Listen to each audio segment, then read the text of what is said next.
মহিষাসুর আপন মায়া বলে কখনো সিংহ রূপে, কখনো খড়গধারী পুরুষ রূপে, কখনো বৃহৎ বস্তির রূপে এবং পুনরায় মহিষ রূপে দেবীকে আক্রমণ করতে থাকলেন।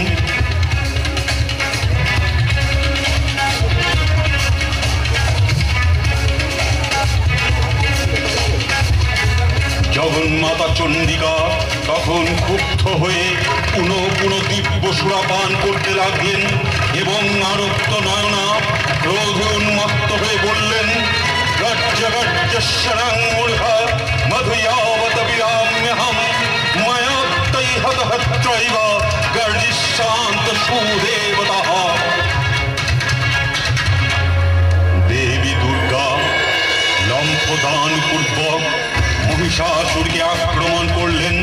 তার কণ্ঠোদ্দেশ নিপীড়ন করে তার বক্ষে শূলাঘাত পূর্বক তাকে বধ করলেন।